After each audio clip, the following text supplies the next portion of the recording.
The hot hailstones, which, at Moses' intersection, had remained suspended in the air when they were about to fall upon the Egyptians, were now cast down upon the Canaanites. These words mean that a part of the meteorites of the cometary train of the days of Exodus remained in the celestial sphere for about 50 years, falling in the days of Joshua and in the valley of Beth-horon. On the same afternoon when the sun and the moon stood still for the length of a full day, the language of the Talmud and the Midrash suggests that the same comet returned after some 50 years. Once more it passed very close to the earth. This time, it did not reverse the poles of the earth. It kept the terrestrial axis tilted for a considerable length of time. Again, the world was, in the language of the rabbis, consumed in the whirlwind, and all the kingdoms tottered. The earth quaked and trembled from the noise of thunder. Terrified mankind was decimated once more, and carcasses were like rubbish in this day of anger. On the day when this took place on the earth, the sky was in confusion. Stones fell from the heavens. Sun and moon stopped in their paths, and a comet must also have been seen. Habakkuk describes the portent in the sky on that memorable day when, in his words, the sun and the moon stood still in their habitation. It had the form of a man on a chariot drawn by horses, and was regarded as God's angel. In the King James Version, the passages read, "His glory covers the heaven. His brightness was light. He had horns coming out of his hand. Burning coals went forth at his feet. He drove asunder the nations. Everlasting mountains were scattered. Was thine anger against the rivers? Was thy wrath against the sea? And thou didst ride upon thine horses, and thy chariots of salvation? Thou didst cleave the earth with rivers. The mountains saw thee, and they trembled. The overflowing of the water passed by. The deep uttered his voice. The sun and the moon stood still in their habitation. At the light of thy arrows they went, at the shining of thy glittering spear. Thou didst march through the land of indignation. Thou didst thresh the heathen in anger. Thou didst walk through the sea with thine horses, through the heap of deep waters. Since the text of the scriptures have, for some psychological reason, rooted in the readers the quality of being easily misread, misunderstood, or misinterpreted, I give also some of the passages of the 3rd chapter of Habakkuk in another modernized reading. His splendor over all the sky, his glory filling all the earth, his radiance is a lightning blaze, on either side flash rays. At his step the earth is shaken, at his look nations are scattered. The ancient hills are shattered, mountains of old sink low. Art thou wrathful at the sea? That thou art storming on the steeds, upon the chariots in triumph. The hills writhe at thy sight. The sun forgets to rise, the moon to move, before the flashes of thy darting arrows, before the sheen of thy lighting, thy lance. Thou trampest earth in fury, thou art threshing the peoples in thine anger. For with the earth disturbed in its spinning on its axis, the mechanical friction of displaced strata and magma must have set the world on fire. The world burned. The Greek story of Phaethon will be introduced here because of the interpretation heard by Solomon during his visit to Egypt.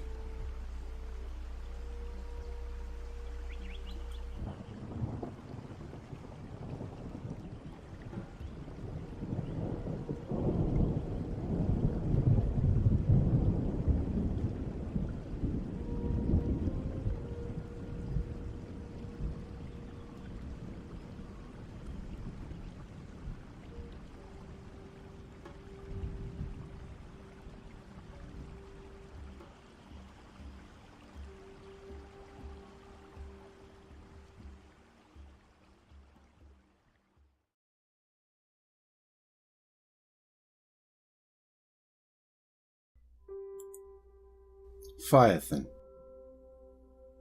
The Greeks, as well as the Carians and other peoples on the shores of the Aegean Sea, told of a time when the sun was driven off its course and disappeared for an entire day, and the earth was burned and drowned. The Greek legend says the young Phaethon, who claimed parentage of the sun, on that fatal day tried to drive the chariot of the sun, Phaethon. The chariot of the sun. Phaethon was unable to make his way against the whirling poles, and their swift axes swept him away. Phaethon in Greek means the blazing one. Many authors have dealt with the story of Phaethon. The best known version is a creation of the Latin poet Ovid. The chariot of the sun, driven by Phaethon, moved no longer in the same course as before.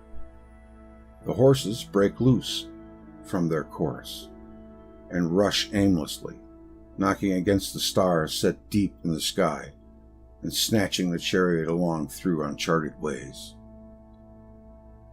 Constellation of the cold bears tried to plunge into the forbidden sea, and the sun's chariot roamed through unknown regions of the air. It was borne along just as a ship driven before the headlong blast, whose pilot has let the useless rudder go and abandoned the ship to the gods and prayers. The earth bursts into flames, the highest parts first, and splits into deep cracks, and its moisture is all dried up. The meadows are burned to white ashes. Trees are consumed, green leaves and all, and the ripe grain furnishes fuel for its own destruction. Great cities perish with their walls, and the vast conflagration reduces whole nations to ashes.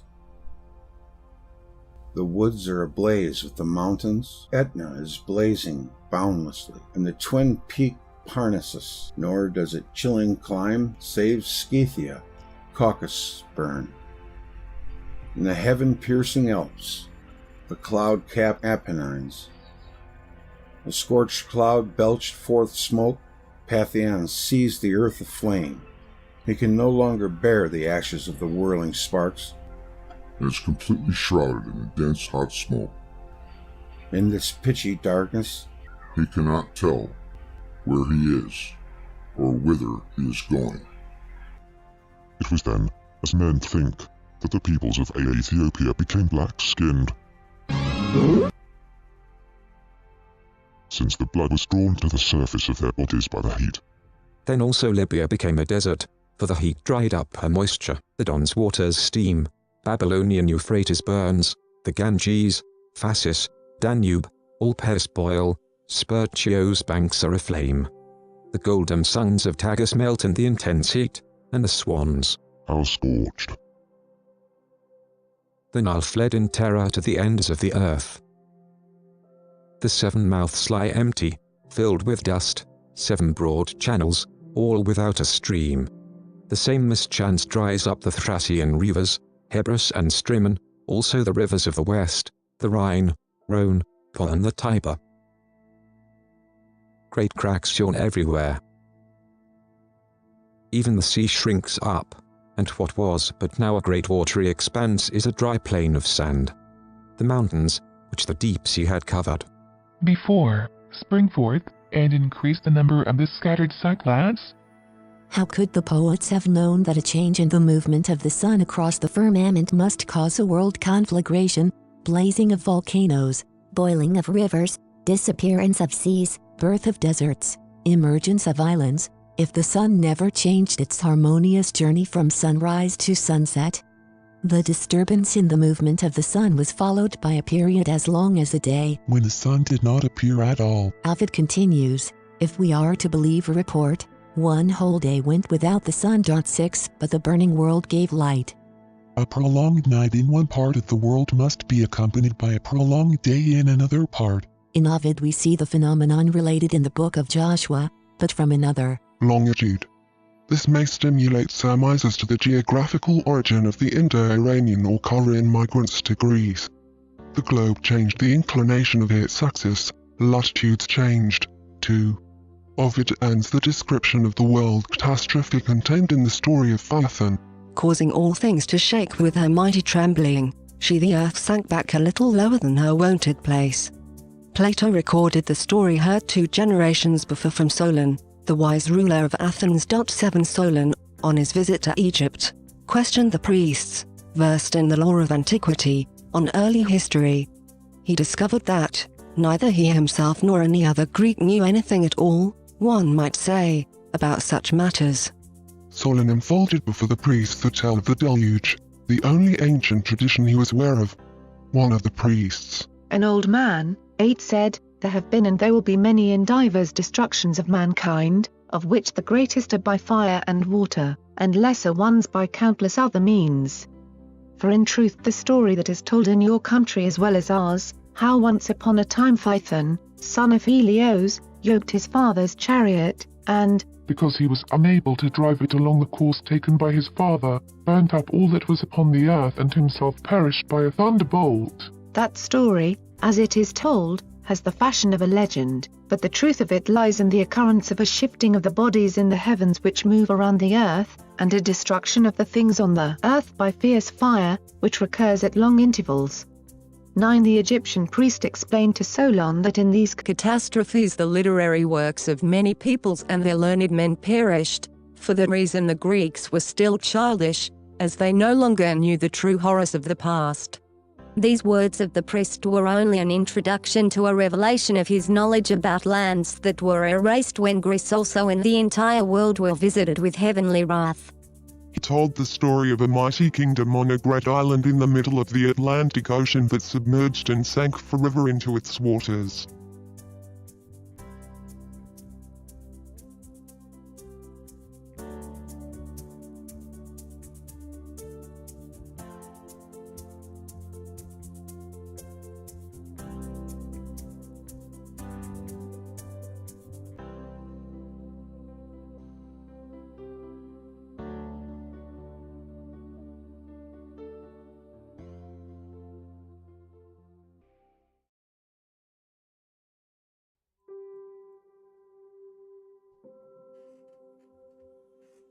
Atlantis.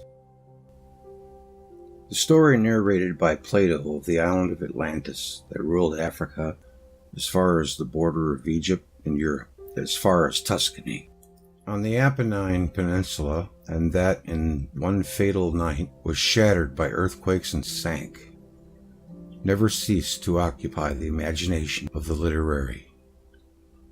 Strabo and Pliny thought that the story of Atlantis was an illusion of the elderly Plato, but to this day the tradition, as received by Plato, as revived by Plato, has not died. Poets and novelists have exploited the story freely. Scientists have done so with caution.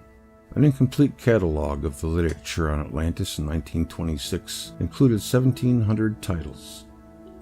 Although Plato said clearly that Atlantis was situated behind the Pillars of Hercules, Gibraltar, in the Atlantic Ocean, as is also indicated by the name of the island. Travelers and other guessers have placed Atlantis in all parts of the world, even on dry land, as for example in Tunisia, Palestine, South America, Ceylon, Newfoundland, and Spitsbergen have also been considered. This was due to the fact that traditions of inundations and submersion of islands exist in all parts of the world. Plato set down what Solon had heard in Egypt from the learned priests. The Atlantic Ocean there was, at that time, navigable, for in front of the mouth, which you Greeks call, as you say, the Pillars of Hercules, there lay an island which was larger than Libya and Asia Minor together, and it was possible for travelers of that time to cross from it to the other islands, and from the islands to the whole of the continent, over against them, which encompasses that veritable ocean. Yonder is a real ocean, and the land surrounding it may most rightly be called, in the fullest and truest sense, a continent. Now in this island of Atlantis there existed a confederation of kings, a great and marvelous power. which held sway over all the island and over many other islands also in parts of the continent. And moreover, of the lands here within the straits, they ruled over Libya as far as Egypt and over Europe as far as Tuscany. In the 19th century, ships sailed the Atlantic Ocean to explore its bed in search of Atlantis. And before the Second World War, scientific societies existed for the sole purpose of exploring the problem of the sunken island. Much speculation was offered, not only on the whereabouts of Atlantis, but also on the cultural achievements of its inhabitants. Plato, in another work of his, Critias, wrote a political treatise, and as no real place in the world could have been the scene of his utopia, he chose for that purpose the sunken island.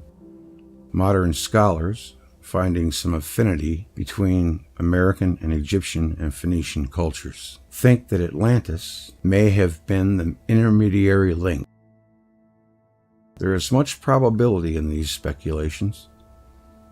If they are justified, Crete, a maritime base of Carian navigators, may disclose some information about Atlantis as soon as the Cretan scripts are satisfactorily deciphered. Wonder if that's where the word Cretan comes from. As of right now, 2018, I haven't heard anything about it. I have to look into that. One point in Plato's story about the submersion of Atlantis requires correction. Plato said that Solon told the story to Critias the elder, and that the young Critias, Plato's friend, heard it from his grandfather when he was a 10-year-old boy. Critias the younger remembered having been told that the catastrophe which befell Atlantis happened 9,000 years before. There is 1 0 too many there. We do not know of any vestiges of human culture aside from that of the Neolithic age, nor of any navigating nation 9,000 years before Solon. Numbers we hear in childhood easily grow in our memory, as do dimensions. When revisiting our childhood home, we are surprised at the smallness of the rooms. We had remembered them as much larger. Whatever the source of the error, the most probable date of the sinking of Atlantis would be the middle of the second millennium, 900 years before Solon, when the earth twice suffered great catastrophes. And as a result of the shifting of the heavenly bodies, these words of Plato receive the least attention, though they deserve the greatest. The destruction of Atlantis is described by Plato as he heard it from his source. At a later time here occupied portentous earthquakes and floods. One grievous day and night befell them, when the whole body of your Greek warriors was swallowed up by the earth, and the island of Atlantis in like manner was swallowed up by the sea and vanished. Wherefore also the ocean at that spot has now become impassable and unsearchable, being blocked up by a shoal, mud, which the island created as it settled down. At the time when Atlantis perished in the ocean, the people of Greece were destroyed. The catastrophe was ubiquitous, as if recalling what had happened. The psalmist wrote, "Destructions are come to a perpetual end, and thou hast destroyed cities. Their memorial is perished with them." He prayed also, "God is our refuge and strength. Therefore will not we fear. Though the earth be removed, and though the mountains be carried into the midst of the sea, though the waters thereof roar and be troubled." End of subchapter.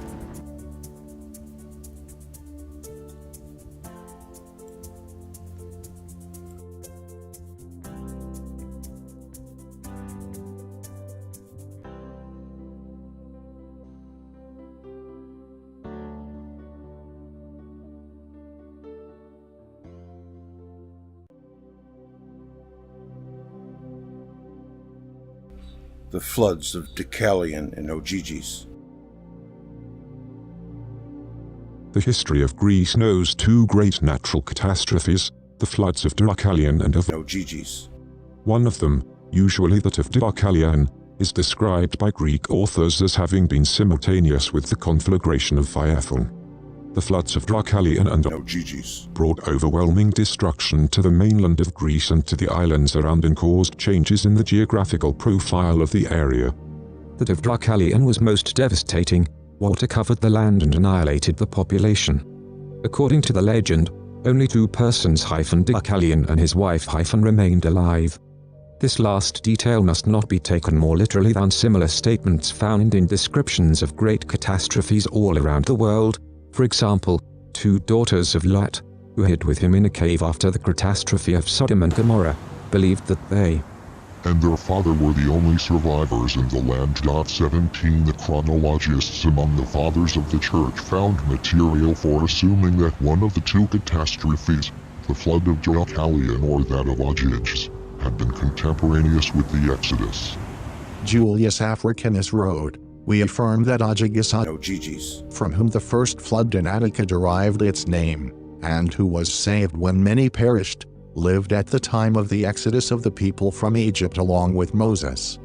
18 He further expressed his belief in the coincidence of the catastrophe of Ogyges, the one that occurred in Egypt in the days of the Exodus, in the following words: "The Passover and the exodus of the Hebrews from Egypt took place, and also in Attica the flood of Ogyges." And that is, according to reason.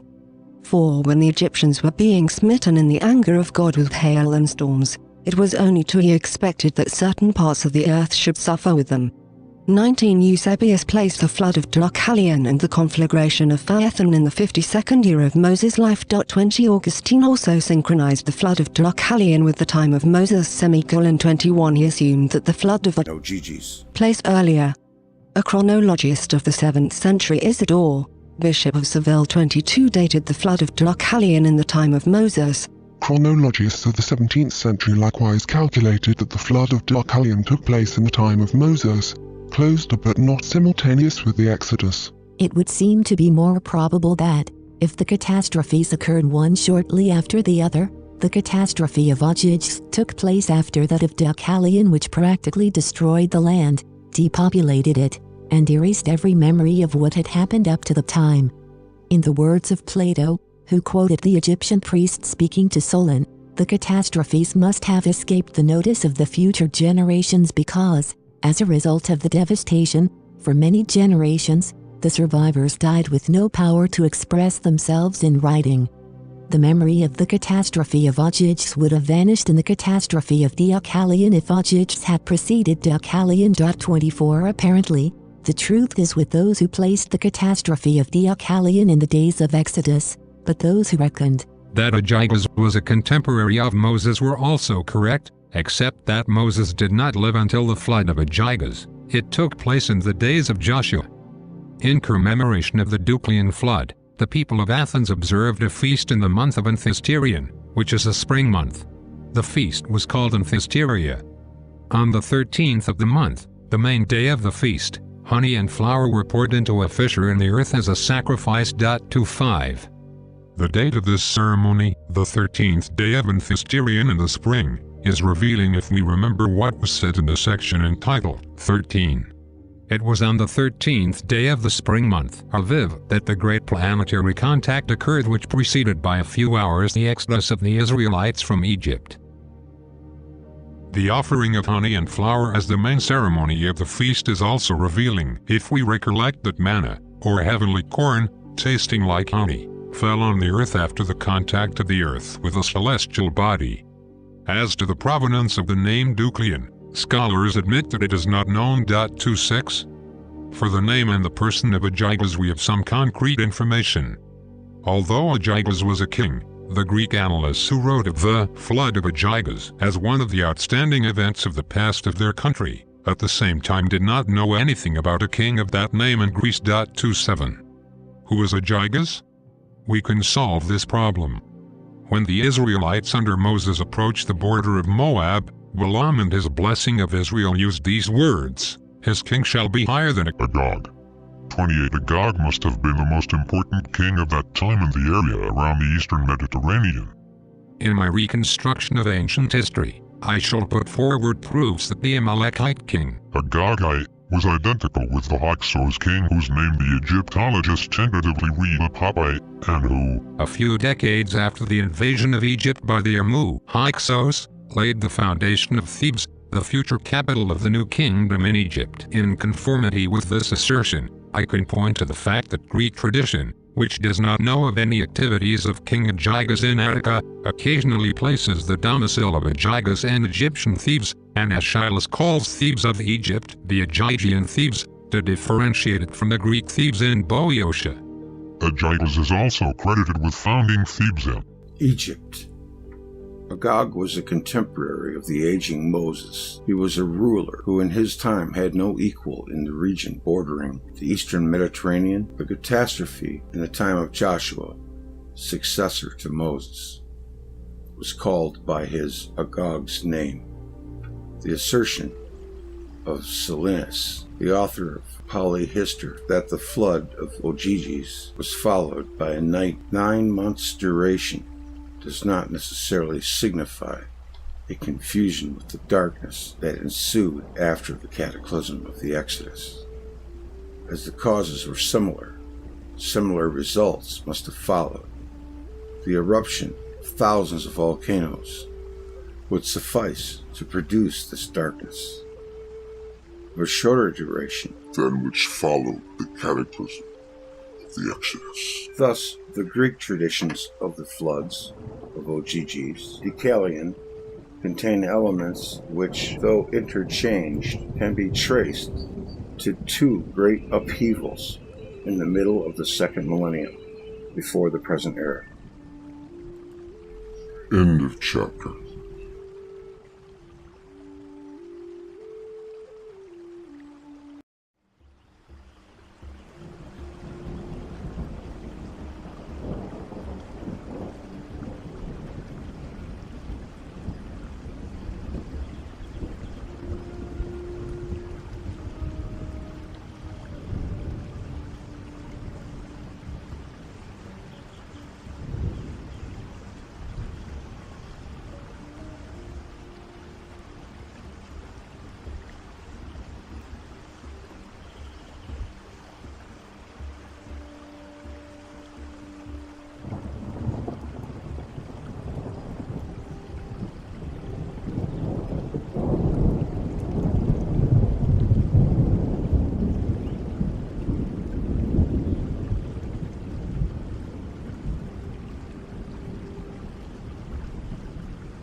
I think there's a lot to be said about Atlantis having once existed. I think it did. People have such a interest in it. Atlantis exists inside of every one of us because we all know that this is how it should be. You'd think so anyway, whether you want to call it a utopia or whatnot. But it's funny that they said that the country of Greece was destroyed too, because the Greeks were the first ones to come up with the idea for a democracy. I do believe the man's name was Democritus. At least that's what we're told, but I doubt everything now. I think that a little bit of Atlantis, or maybe a lot of it, exists in each and every one of us, because we know that living forthright is the right way to live. And if people live that way, then countries should too, where the kings are pious and the people do not judge you on how you look or what your beliefs are. I wouldn't be surprised if that not only did Atlantis exist, but they were the major power before the cataclysm happened, and they were a pious country. The people were pious